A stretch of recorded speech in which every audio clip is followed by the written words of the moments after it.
Perkenalkan, nama saya Hilda Hernani, mahasiswi PPG dalam jabatan Angkatan 3 kategori 1 tahun 2023. Hari ini, Selasa 5 Maret 2024, saya akan melaksanakan praktik pembelajaran di kelas 7 SMP Negeri 6 Seteluk, Kabupaten Sumbawa Barat pada mata pelajaran IPA materi pencemaran lingkungan dengan menggunakan model pembelajaran problem-based learning dipadu dengan pendekatan STEM. Selamat menyaksikan.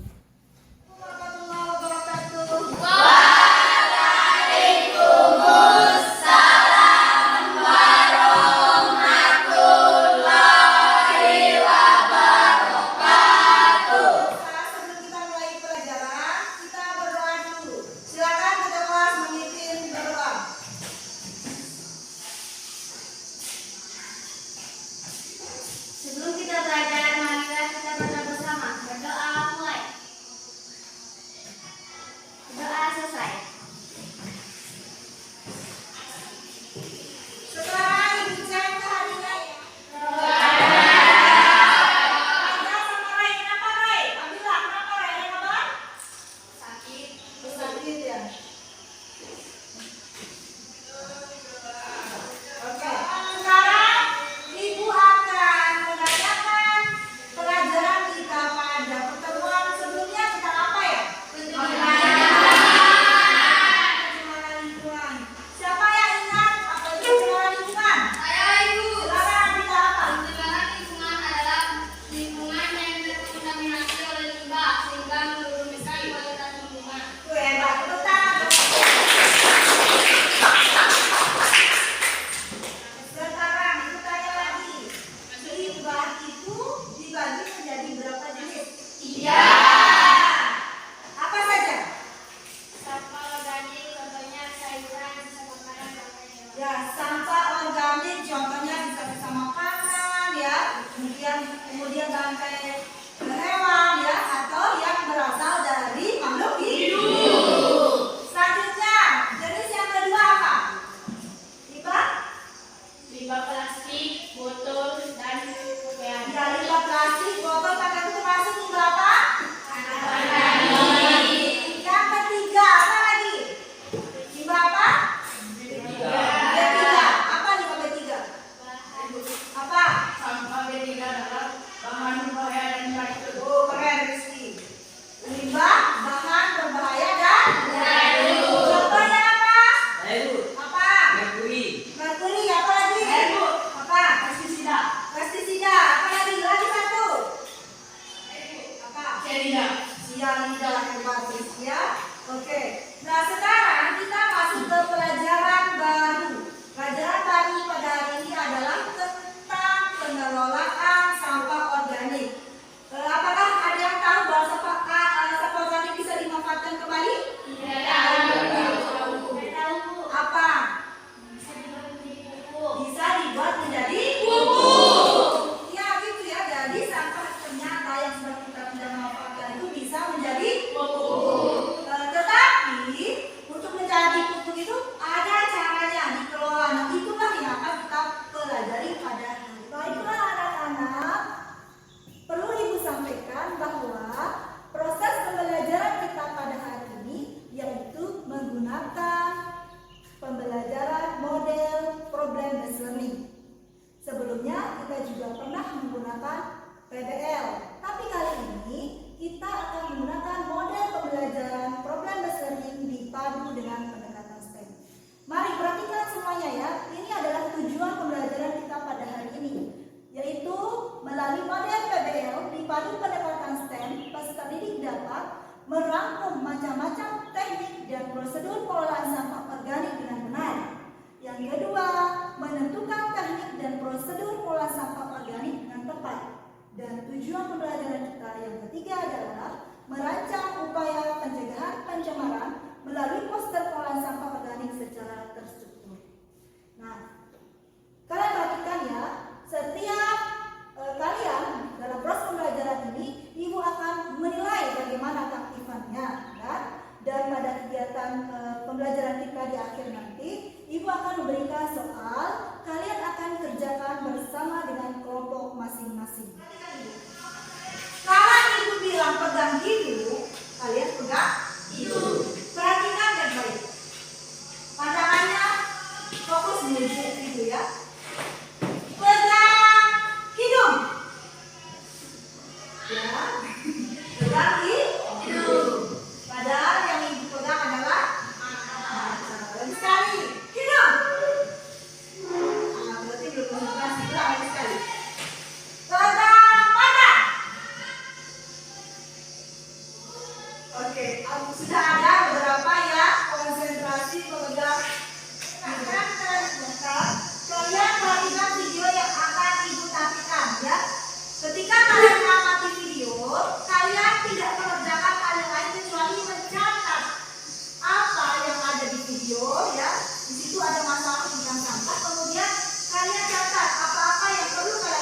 Jadinya dibuang kan makanannya. Kalau sampah-sampah organik ini menumpuk, sangat berpotensi untuk menghasilkan gas metana. Dampaknya bisa 25 kali lebih berbahaya dari karbon dioksida bila berada di tempat pembuangan akhir. Dan gas metana ini berasal dari adanya proses pembusukan bakteri dari sampah-sampah organik tersebut. Makanya, kalau semakin banyak sampah organik, semakin banyak gas metana yang dilepaskan ke udara. Kalian tentu bisa membantu mengurangi sampah-sampah sisa makanan dan juga mengurangi dampak buruknya terhadap lingkungan, karena bikin perubahan itu gak bisa sendirian. Pengolahan sampah organik. Macam-macam pengolahan sampah organik. Yang pertama, kompostorium atau wadah. Berikut ini merupakan alat, bahan, dan cara pembuatan dari kompostorium atau wadah.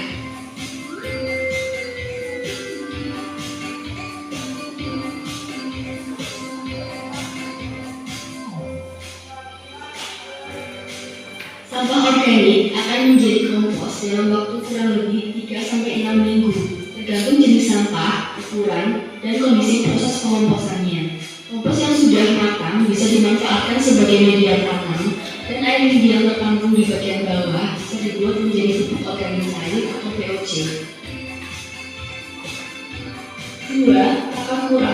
Takakura adalah teknik pengomposan menggunakan keranjang takakura. Berikut adalah alat, bahan, dan cara pembuatan dari takakura.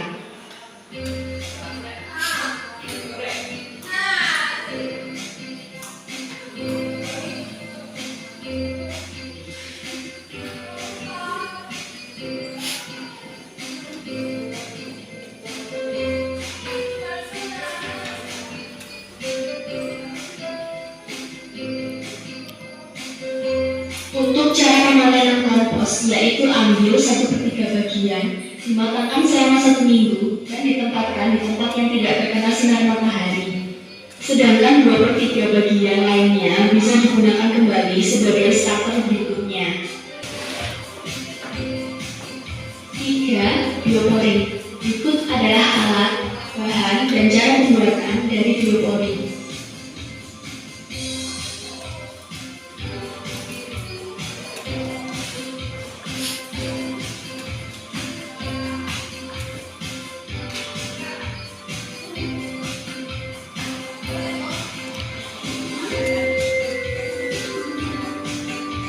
Selain berfungsi untuk meningkatkan resapan air dan mengatasi genangan air, bioporing juga memiliki fungsi lain untuk mengolah sampah yang mudah terurai. Sampah organik di dalam lubang bioporing akan memberikan efek bagi fauna tanah untuk menguraikan sampah organik menjadi kompos. Secara otomatis, tanah akan menjadi lebih subur. 4. Ember tumbuk. Berikut adalah alat, bahan, dan cara pembuatan dari ember tumbuk.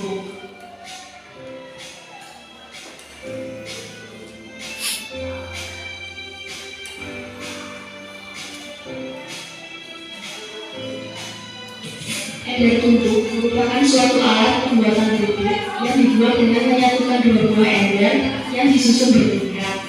Ember tumbuk digunakan untuk mengolah sampah dapur dengan bantuan larva Haemophila illusion pada skala rumah tangga dan menghasilkan pupuk organik cair atau POC.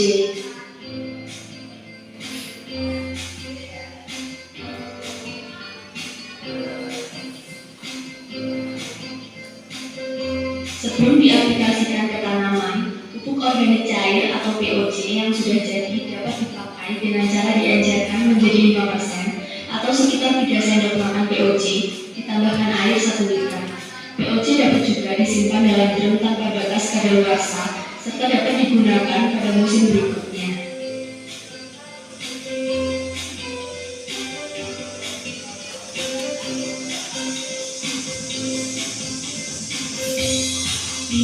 Losidra atau lodong sisa dapur. Losidra terbuat dari paralon yang sebagian bawahnya ditanam di dalam tanah, sedangkan bagian paralon yang lain muncul di permukaan. Berikut ini adalah alat, bahan, dan cara pembuatan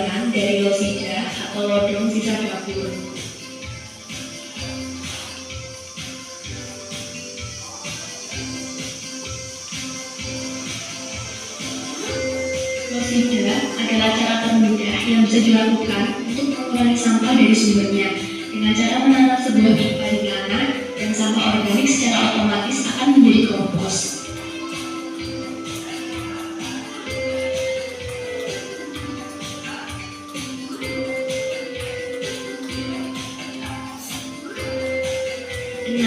Ekoenzim. Ekoenzim adalah hasil dari fermentasi limbah dapur organik dengan campuran gula dan air yang dimana memiliki berbagai manfaat untuk kehidupan sehari-hari. Adapun perbandingan untuk pembuatan ekoenzim yaitu 1:3:10 yang dimana 1 dari gula, 3 dari limbah kulit buah minimal 5 kulit buah, dan 10 dari air bersih. Manfaat-manfaat ekoenzim meliputi pembersih lantai, menyiram tanaman, pembersih buah dan sayur, POC, sabun, cairan sabun cuci, pembersih air, cairan sterilisasi, dan obat kumur. Berikut ini adalah alat, bahan, dan cara pembuatan dari ekoenzim.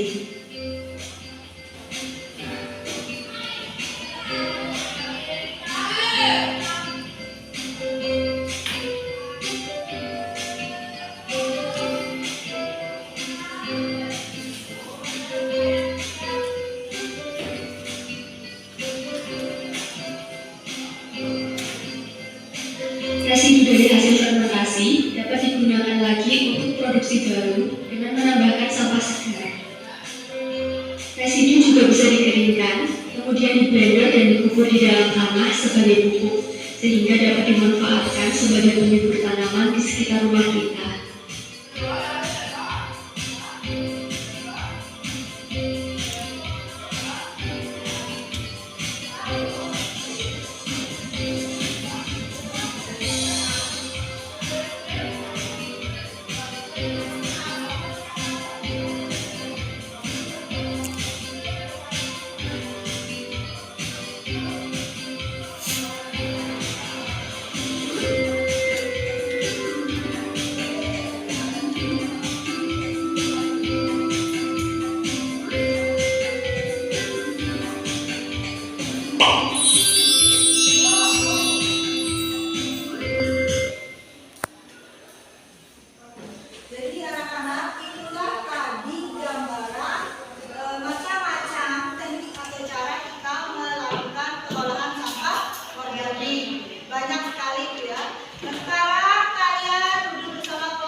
jenisnya apa?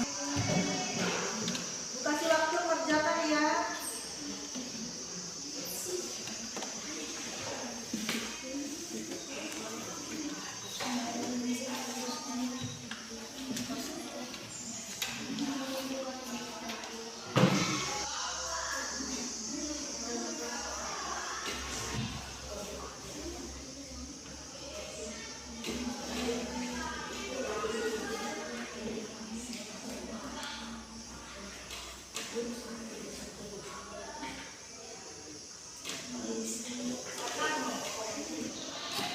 Sudah selesai semua ya? Jadi yang sudah kalian buat silakan kirim ke WA ibu ya. Dan ibu downloadkan, nanti ibu tampilkan. Nah, tinggal kalian lihat ketika presentasi. Siapa yang mau presentasi duluan?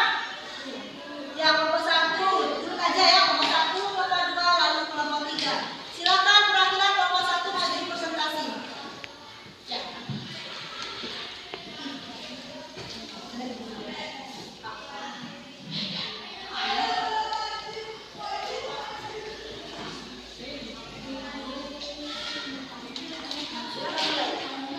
Assalamualaikum warahmatullahi wabarakatuh.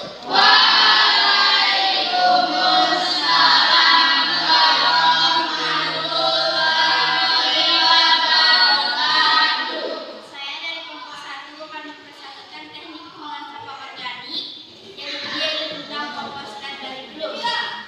Kompos adalah bahan organik yang sudah mengalami proses perakukan karena terjadi interaksi antara mikroorganisme atau bakteri pembusuk yang bekerja di dalam bahan organik. Cara pembuatan: drum bekas, bor, pipa pelalon, keran, tas fiber, meteran, spidol penggaris, gergaji gunting, 1 buah tutup drum, dan pipa berbentuk T. Bahan: serbuk gergaji, sampah organik tanah, EM4. Cara pembuatan: siapkan drum, beri lubang 10 cm pada dasar drum, beri lubang 25 cm dari lubang keran untuk pemasangan pipa atau lubang pengambilan kompos. Jadi, lubangi tutup drum dengan bor sebagai penyaring atau pembatas tempat sampah. 5. Pasangkan pipa-pipa dengan pipa T sebagai rujukan penyaring. 6. Masukkan sampah organik. 7. Semprotkan EM4 sampai lembab. 8. Tunggu hingga 7 sampai 21 hari. Ya, begitulah teknik pengolahan sampah menggunakan komposter dari drum. Silakan, kelompok yang ingin bertanya. Silakan, siapa yang mau bertanya? Silakan. Drum termasuk pengomposan aerob atau anaerob? Anaerob. Siapa yang menjelaskan anaerob ya? Apa itu anaerob? Apa itu anaerob? Anaerob adalah proses dekomposisi sampah organik tanpa adanya oksigen. Jadi tanpa anaerob itu tanpa menggunakan oksigen. Iya, perhatikan. Iya ya. Pada gambar tadi itu drumnya tertutup ya, nggak ada lubang-lubangnya. Karena pada komposter menggunakan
akan menjawab soal kelompok saya. Metode tahap mulai ini metode pengolahan sampah yang menggunakan fermentasi untuk mengurai sampah sehingga sampahnya tidak berubah. Itu jawaban kelompok 2 ya. Itu teknik pengolahan sampah organik. Ya, itu saja ya. Jadi itu tambahkan ya. Itu tambahkan. Tahap kedua itu adalah pengomposan sampah organik dari Jepang yang umumnya menggunakan keranjang. Ini ada dari menggunakan keranjang ya. Jadi namanya menggunakan keranjang. Nama Takakura karena nama jenis pengomposan ini namanya Bapak Takakura. Ya, jadi dia namanya Takakura menggunakan keranjang. Ada lagi pertanyaan yang lain? Ada lagi? Tidak ada. Tidak ada. Baiklah, silakan Bu kelompok 2. Silakan Bu kelompok 2. Selanjutnya silakan kelompok 3. Perwakilan kelompok 3.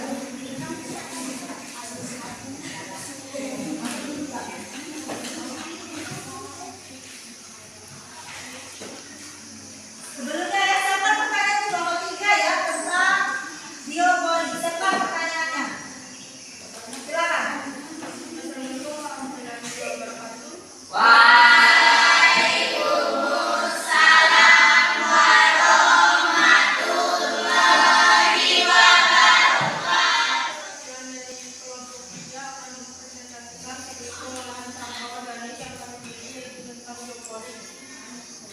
Alat dan bahan pertama kita dan PVC dan pupuk yang sudah dibebani sampah organik air. Langkah-langkah pembuatan sebelum mulai membuat biopoli terlebih dahulu tentukan lokasi yang akan dijadikan tempat pembuatan. 2. Setelah ditentukan tempatnya, siram tanah yang akan dijadikan sebagai tempat pembuatan air agar tanah menjadi lebih mudah dan sabar untuk dibangun. 3. Membani tanah yang digunakan untuk tanam. Usahakan buat yang tidak terbukti. 4. Buat penyaluran kedalaman kurang lebih 1 meter dengan diameter 10 sampai 20 cm. 5. Berisi lubang menggunakan pipa PVC yang ukurannya sama dengan diameter lubang. 6. Isi ulang dengan sampah organik seperti daun, rumput, kulit buah-buahan, dan sampah yang berasal dari tanaman lainnya. 7. Tutup lubang menggunakan kawat besi. Bisa juga memakai pipa PVC yang sudah dibangun terlebih dahulu. Oke, baiklah dulu ya. Sebelum ada pertanyaan lihat tertulis. Ini namanya biopoli. Nah, biopoli itu adalah pipa yang ditanam ini ya. Ini mulai dari ini lubang tanahnya. Lubang ini pakai bor tanah ya. Baru dimasukkan pipanya ke lubang tanah ya. Sebelumnya pipanya dikasih bolong-bolong dulu ya, supaya ada poli-polinya ya. Silakan, ada yang mau bertanya tentang biopoli? Silakan. Silakan. Biopoli termasuk pengomposan aerob atau anaerob.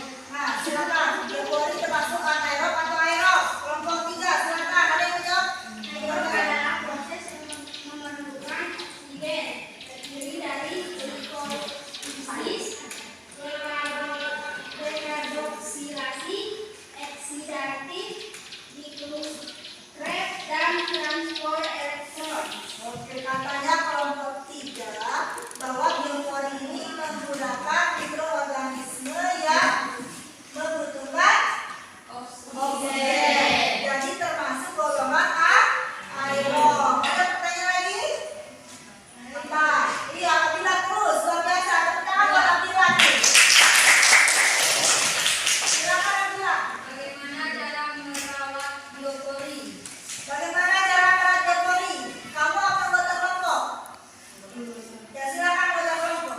Cara merawat biopoli Masih besar suaranya. dengan cara mengisi lubang biopoli dengan sampah organik secara bertahap. Setiap 5 hari sekali sampai lubang terisi penuh dengan sampah. 2. Lubang misalkan